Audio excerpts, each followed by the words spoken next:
தேர்தல் காலம் நெருங்கி கொண்டிருக்கிறது. மக்கள் எல்லாருமே தேர்தலுக்காக ஆயத்தப்பட்டு கொண்டிருக்கிற இந்த சூழ்நிலையில் ஒரு கிறிஸ்தவர் தேர்தலுக்காக எப்படி ஆயத்தப்பட வேண்டும்? ஒரு கிறிஸ்தவர் என்ற நிலையில் அரசியலை குறித்து, தேசத்தை குறித்து அவருடைய புரிதல் எப்படி இருக்க வேண்டும்? எப்படி தேர்தல் காலங்களில் ஜெபிக்க வேண்டும், ஜெபிக்க கூடாது? இதுபோல பல கேள்விகளை மனதில் வைத்து இவைகளுக்கு ஒரே பதிலாக உங்களுடைய விளக்கத்தை தந்தால் மிக அழகாக இருக்கும். இது மிகவும் முக்கியமாக நாம் கவனிக்க வேண்டிய காரியம். இந்த தேர்தல் சமயங்களிலே நாம் எப்படி ஜெபிக்க வேண்டும்? நாம் தேர்தல் சமயங்களிலே ஜெபிக்கும் பொழுது, ஆண்டவரே, இந்தியாவுடைய ரட்சிப்பிற்கும் இந்தியாவுடைய மனம் திரும்புதலுக்கும் இந்தியா சமாதானமா இருப்பதற்கும் ஏற்ற தேவ சித்தமான ஒரு ஆட்சியை நீர் என்ன செய்ய வேண்டும்? தர வேண்டும். நாம் ஆண்டவருக்கு கட்டளை கொடுக்க முடியாது. ஏனென்றால் ராஜாக்களை ஏற்படுத்தி ராஜாக்களை தள்ளுகிறவர் நம்முடைய சர்வ வல்லமையுள்ள தெய்வமாய் இருக்கிறார். அவர் எவ்வளவு கொடூரமான நேபுகாத்து நேச்சருடைய நாட்களிலும் தானியேல், சாத்ராக், மேஷாக் போன்றவர்களை கத்தர் என்ன செய்தார்? பாதுகாத்தார். ஆகாஸ்வேரு ராஜாவுடைய நாட்களில் மொர்தெகாயுடைய தலையை கத்தர் என்ன செய்தார்? உயர்த்தினார். இது அவருடைய காரியம். ஆண்டவரிடத்தில், ஆண்டவரே, இந்த ஆட்சி தான் வரணும், இந்த ஆட்சி தான் வரக்கூடாது, இவர்தான் வரணும், இவர்தான் வரக்கூடாது என்று நம்ம தேவனிடத்தில் அபிப்பிராயம் சொல்லுகிறவர்களாய் அல்ல, தேவ திட்டத்தின்படி இந்தியாவின் ரட்சிப்புக்கு தடையா இருக்கிற, இந்தியாவின் மனம் திரும்புதலுக்கு தடையா இருக்கிற, இந்தியாவின் சமுதாய நல்லிணக்கம் சமாதானத்துக்கு தடையா இருக்கிற நபர்களை நிச்சயம் கர்த்தர் கொண்டு வர என்ன செய்ய மாட்டார்? விரும்ப மாட்டார். ஆனால் நாம் ஜெபிக்கும் பொழுது, ஆண்டவரே, இப்படி தடையா இருக்கிறவர்கள் ஆட்சிக்கு வராதபடி தேவனுடைய இருதயத்தில் இருந்த விருப்பம், தாவீது எல்லாருக்கும் இஸ்ரவேல் சமத்த இஸ்ரவேலுக்கு ராஜாவாக வேண்டும் என்பது தேவனுடைய விருப்பம். அவ்விதமாக தாவீதை போன்ற தேவனுடைய சித்தம் செய்கிற நபர்கள் எங்களுடைய இந்தியாவில் வர வேண்டும் என்று சொல்லி நாம் என்ன செய்ய வேண்டும்? ஜெபிக்க வேண்டும். தேவ சித்தம் யார் செய்வா? அவர்கள், ஆண்டவரே, அவர்கள் வரக்கூடாதபடி இருக்கிற தடைகளை உடைத்து ஜெபிக்கணும். அவர்கள் தேவ சித்தம் செய்கிறவர்கள் வரக்கூடாதபடி செய்யப்படுகிறதான மந்திரங்கள், தந்திரங்கள், யாக வல்லமைகளை எல்லாம் உடைத்து நாம் என்ன செய்ய வேண்டும்? ஜெபிக்க வேண்டும். ஏனென்றால் தேவ திட்டத்தை யாரும் தடை செய்ய முடியாது. ஆனாலும் ஜெபிக்க வேண்டியது நம்முடைய கடமை. மொர்தெகாய் அதைத்தான் எஸ்தர் இடத்திலே சொல்லுகிறார். எஸ்தர், நீ இந்த காலத்தில் எப்படி இருக்கக்கூடாது? மௌனமாய் இருக்கக்கூடாது. ஏனென்றால் கிறிஸ்தவர்களுக்கும் யூதர்களுக்கும் விரோதமாக செயல் திட்டங்களை அந்த ராஜாவுக்கே தெரியாமல் ஒரு ஆமான் செயல்படுத்தி கொண்டிருக்கிறார். கர்த்தர் பார்த்துக் கொள்வார் என்று சொல்லி அன்றைக்கு மொர்தெகாய் என்ன செய்யவில்லை? இருக்கவில்லை. எஸ்தர் இருக்கவில்லை. ஜெபிக்க வேண்டியது நமது கடமை. நமக்கு விரோதமாக, கர்த்தருடைய பிள்ளைகளுக்கு விரோதமாக, மனம் திரும்புதலுக்கு விரோதமாக, இந்தியாவின் ரட்சிப்புக்கு விரோதமாக, இந்தியா இயேசு கிறிஸ்துவை அறிகிற அறிவுக்கு விரோதமாக செயல்படுகிற எல்லா வல்லமைகளையும் கீழடக்கி கர்த்தருடைய இருதயத்துக்கு ஏற்ற ஒருவர் வருவதற்காக நாம் என்ன செய்ய வேண்டும்? ஜெபிக்க வேண்டும். அது நம்மை குறித்து நம்மேல் விழுந்த கடமை. இந்த காலத்தில் நாம் மௌனமா இருக்கக்கூடாது. சபையாக என்னை பொறுத்தவரையில அந்தந்த ஏரியாவில் உள்ள சபையோடு சேர்ந்து நாம் இதை ஜெபிக்க வேண்டும். நம்ம திரள் கூட்ட ஜபத்தை இன்றைக்கு அதிகமாக எம்பசைஸ் பண்ணுகிறோம், அதை பிரபலப்படுத்துகிறோம், விளம்பரப்படுத்துகிறோம். இவைகளினால ஒரு பிரயோஜனம் கிடையாது. ஒவ்வொரு சபை சார்ந்த விசுவாசிகள் அந்த சபையோடு சேர்ந்து, அந்த போதகரோடு சேர்ந்து நம்ம என்ன செய்ய வேண்டும்? ஜெபிக்க வேண்டும். ஜெபிக்க வேண்டிய அந்த காலகட்டத்திலே நாம் வந்திருக்கிறோம். அன்றைக்கு பேதுருவுக்காக சபையார் என்ன செய்தார்கள்? ஊக்கமாய் ஜெபித்தார்கள். பரலோகம் அதை என்ன செய்தது? அசைத்தது. அந்த ஜெபத்தை கர்த்தர் கேட்டார். அதே போல நாம் எப்படி ஓட்டு போட வேண்டும்? எப்படி ஓட்டு போட வேண்டும்? இதுல நம்முடைய ஞானத்தை நம்ம பயன்படுத்த வேண்டும். நாம போய் சிக்கல்ல என்ன செய்யக்கூடாது? மாட்டக்கூடாது. இன்னைக்கு ஓட்டுகளை பிரிக்கிறதான வேலை நம்முடைய கிறிஸ்தவத்திலும் சிலர் என்ன செய்கிறார்கள்? செய்து கொண்டிருக்கிறார்.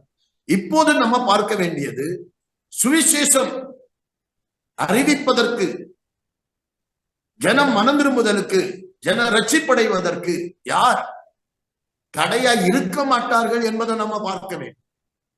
யார் மனிதனை நேசிக்கிறார்கள் என்பதை பார்க்க வேண்டும். மதத்தை முன்னிறுத்துகிறவர்களை ஓரங்கட்டி வைத்துவிட்டு மனிதனை நேசிக்கிறவர்கள், சமுதாயத்தை நேசிக்கிறவர்கள், ஜனநாயகத்தை நேசிக்கிறவர்கள், கொஞ்சமாவது மனிதாபிமானம் உடையவர்கள், அதே நேரத்துல அரசாங்கத்தில் உண்மையா இருக்கிறவர்கள், நேர்மையா இருக்கிறவர்கள் யார் என்பதை நம்ம என்ன செய்ய வேண்டும்? ஆராய்ச்சி பண்ணணும். நம்ம யோசிக்கணும், தேடணும். அதை குறித்ததான ஒரு சரியான வெளிப்பாடை நாம் என்ன செய்ய வேண்டும்? வர வேண்டும். பெற்று அந்த நபர்களை நாம் தெரிந்தெடுப்பதற்கு நாம் ஒருமனப்பட வேண்டும், ஒருமுகப்பட வேண்டும். நம்முடைய எவ்வளவு விருப்பு வெறுப்புகளை தாண்டி இந்த காரியங்களை நாம் செய்தால் நம்முடைய ஜெபத்தையும் கர்த்தர் கேட்பார், நம்முடைய தேர்தல் போடுகிற அந்த வாக்குரிமையை கர்த்தர் அங்கீகரிப்பார். ஏனென்றால் நம்ம சமுதாயத்திலே சிறுபான்மை என்று அவர்கள் சொல்லும் பொழுது இந்த சிறுபான்மையினர் எல்லாரும் சேர்ந்து சரியாக ஓட்டு போட்டால் அதை கர்த்தர் பெரும்பான்மையாக மாற்றும். அதனால இந்த நாட்களிலே நாம் மிகவும் எச்சரிக்கையாகவும் விழிப்போடும் இருந்து செயல்பட வேண்டிய ஒரு காலகட்டத்தில் இருக்கிறோம். நாம் ஜெபிக்க வேண்டும், சிந்திக்க வேண்டும். ஓட்டுக்கு பணம் வாங்குதல், சாதியின் அடிப்படையில், இனக்குழுவின் அடிப்படையில் ஓட்டு போடுதல், இது போன்ற காரியங்களுக்கு கிறிஸ்தவம் என்ன பதில் கூறுகிறது? அவ்விதமாக நாம் செய்யக்கூடாது. ஒரு மாடுக்கு கூட 50,000 ரூபாய் விலை பேசுறாங்க. 5 வருடத்திற்கு ஒரு 1000 ரூபாய் காசை வாங்கிட்டு நம்ம ஓட்டு போடுறதை நம்ம ஒருபோது என்ன செய்யக்கூடாது, ஆமோதிக்க கூடாது. அவர்கள் 1000 ரூபாய் கொடுக்கிறார்கள் என்றால், 2000 ரூபாய் கொடுக்கிறார்கள் என்றால், விலை பேசுகிறார்கள் என்றால் நம்முடைய எதிர்காலத்தையே என்ன செய்து விடுவார்கள், கெடுத்து விடுவார்கள். அதனாலே நாம் என்ன செய்ய வேண்டும், சிந்திக்க வேண்டும். நான் ஏற்கனவே சொன்னது போல நம்ம ஜாதி பார்த்தோ மதம் பார்த்தோ பணம் கொடுக்கிறார்கள் என்று பார்த்து என்ன செய்யக்கூடாது, ஓட்டு போடக்கூடாது. கர்த்தருடைய பிள்ளைகள் கர்த்தருக்கு பயப்படணும். முதல்ல தீமையை விட்டு என்ன செய்யணும், விலகணும். இந்த தேர்தலில் தீமையான காரியங்களுக்கு நம்ம விலகணும், ஞானமா இருக்க வேண்டும். இயேசு கிறிஸ்துவே தெளிவாக சொன்னார், களங்கம் இல்லாதவர்களா இருக்க வேண்டும், அதே நேரத்தில் வினா உள்ளவர்களா என்ன செய்ய வேண்டும், இருக்க வேண்டும். வினா உள்ளவர்களாய் கர்த்தர் நம்மை மாற்றி ஞானத்தோடு இந்த விஷயத்துல செயல்பட கர்த்தர் நமக்கு உதவி செய்ய. எனக்கு எந்த அரசியல்வாதியையும் பிடிக்கல, ஆகவே நான் நோட்டால ஓட்டு போட போறேன் என்று சொல்லுகிறவர்களுக்கும், நான் ஓட்டே போட மாட்டேன் என்று சொல்லுகிறவர்களுக்கும் உங்களுடைய பதில்?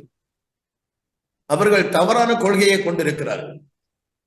இப்பொழுது நம்முடைய இந்தியாவில் அரசியல்வாதியை பிடிக்காமல் இருக்கட்டும், ஆனால் சில கட்சிகள் மதசார்பற்று இருக்கிறார்கள், நியாயமாய் நிற்கிறார்கள், எல்லா சமூகமும் வேண்டும் என்று சொல்லுகிறார்கள். அப்படிப்பட்டவர்களுக்காக தங்களுடைய ஓட்டுகளை அவர்கள் என்ன செய்ய வேண்டும், பதிய வைக்க வேண்டும். ஏனென்றால் இது காலத்தின் கட்டாயம், ஓட்டுகளை பதிய வைக்க வேண்டும். அதே நேரத்தில் நான் ஓட்டு போட மாட்டேன், எனக்கு விருப்பம் இல்லை என்று ஒதுங்குவது ஒரு சமூக கடமையை விட்டு அவர்கள் என்ன செய்கிறார்கள், ஒதுங்குகிறார்கள். ஒரு சமூக கடமையை விட்டு அவர்கள் ஒதுங்குகிறார்கள். சமூக கடமை எல்லாரும் மாற்ற வேண்டும். ஏனெனில் நாம் இன்னும் இந்த சமுதாயத்திலே தான் இருக்கிறோம்.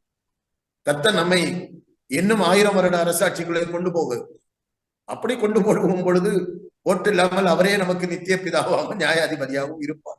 ஆனால் நாம் இப்பொழுது இருக்கிற சமுதாயத்தில் நம்முடைய சமுதாய கடமைகளை என்ன செய்ய வேண்டும், ஆற்ற வேண்டும். அப்படிப்பட்டவர்கள் ஆதார் கார்டு எடுத்திருக்க கூடாது, ஓட்டர்ஸ் ஐடி வைத்திருக்க கூடாது, லைசன்ஸும் வாங்கியிருக்க கூடாது. ஏன் அதையெல்லாம் செய்துவிட்டு இதை மட்டும் செய்யாமல் இருக்கிறார்கள்? எல்லா காரியங்களிலும் சமுதாயத்திற்கு நாம் ஆற்ற வேண்டிய கடமைகளை நாம் என்ன செய்ய வேண்டும், செய்ய வேண்டும். அந்த ஞானத்துக்குள்ளே எல்லாரும் வர வேண்டும். அதே நேரத்துல கிறிஸ்தவருடைய ஓட்டை பிரிக்கும் தந்திரத்திற்கும் நாம் என்ன செய்யக்கூடாது, ஒத்துக்கொள்ளக்கூடாது. அதற்கு கர்த்தருடைய இருதயத்திற்கு ஏற்ற ஒரு நபரை நாம் சிந்தித்து செயல்பட வேண்டிய காலகட்டத்தில், ஜெபித்து தீர்மானம் எடுக்க வேண்டிய காலகட்டத்தில் இருக்கிறோம். அதை சரியாக பயன்படுத்துவோம். கர்த்தர் நமக்கு கிருபை செய்வார். ஆமென்.